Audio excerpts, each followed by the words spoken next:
नमस्कार, आप देख रहे हैं तेज खबर 24 और आपके साथ मैं हूं अयाज। दोस्तों, एक कहावत है कि जख्मों में नमक लगाने से घाव नहीं भरते, बल्कि घाव भरने की बजाय जख्म नासूर बन जाते हैं। कुछ ऐसा ही हाल इन दिनों रीवा में चंद सालों पहले बनाई गई ओवर ब्रिजों का है, जिनके जख्मनुमा गड्ढों में नमक रूपी सीमेंट का लेप लगाकर घाव को भरने का काम किया जा रहा है। लेकिन शायद ऐसा करने वालों को यह मालूम नहीं कि नमक की तरह लगाई जा रही पेचिंग नासूर का काम भी कर सकती है। ये पुल की छड़ें हैं, ये नवनिर्मित पुल है और इसके मटेरियल, ये इसका मटेरियल है।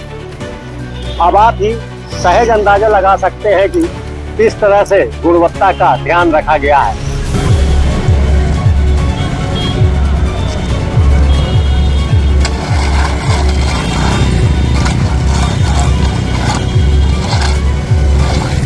दरअसल हम बात कर रहे हैं रीवा की उन बदहाल हो चुकी ओवर ब्रिजों का, जो चंद सालों में न सिर्फ भ्रष्टाचार की भेंट चढ़ गई, बल्कि बदहाली के आंसू भी बहा रहे हैं।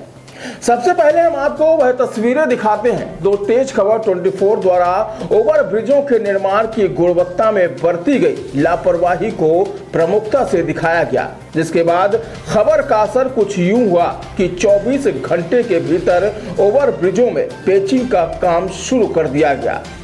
इन तस्वीरों में आप देख सकते हैं कि जिस तरह से चेहरों को चिकना बनाने के लिए की जाने वाली फेशियल की तर्ज पर ओवर ब्रिज की सड़कों को भी अब चिकना बनाने के लिए पैचिंग का काम किया जा रहा है।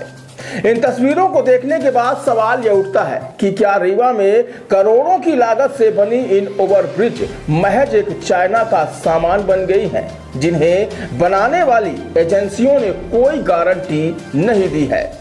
क्योंकि जिस तरह से चाइना के सामानों की कोई गारंटी नहीं होती, ठीक उसी तरह से रीवा की ओवरब्रिज बनाने वाली एजेंसियों ने भी इनकी कोई गारंटी नहीं दी है, जिसका नतीजा है कि महज चंद सालों में ही ओवरब्रिज की सड़कें बदहाल हो चुकी हैं, जिनमें न सिर्फ बड़े बड़े गड्ढे हो गए, बल्कि इनकी सरिया तक बाहर निकल आई है। दरअसल गड्ढों में तब्दील हो चुके फ्लाईओवर पर प्रशासन पैच वर्क का काम करा रहा है और यहां के गड्ढों को भरने का प्रयास भी किया जा रहा है।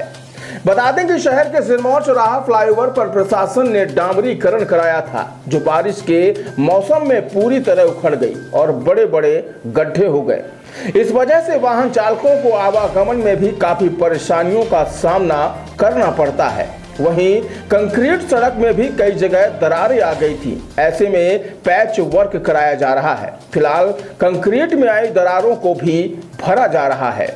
इधर रेलवे ओवरब्रिज की हालत भी बेहद ही खस्ता है। इसका निर्माण कुछ वर्ष पहले ही हुआ था और वर्तमान में यह गड्ढों में तब्दील हो चुका है। हालत यह है कि इस ओवरब्रिज की सड़क से कंक्रीट गायब हो गई है और सड़क की सरिया बाहर आ गई है। फिलहाल तेज खबर 24 इसी तरह के जनहित से जुड़े मुद्दे पहले भी उठाता आया है और आगे भी उठाता रहेगा, क्योंकि हम ना पक्ष दिखाते हैं ना विपक्ष, हम दिखाते हैं सिर्फ और सिर्फ सच। चैनल को लाइक, शेयर और सब्सक्राइब जरूर करें।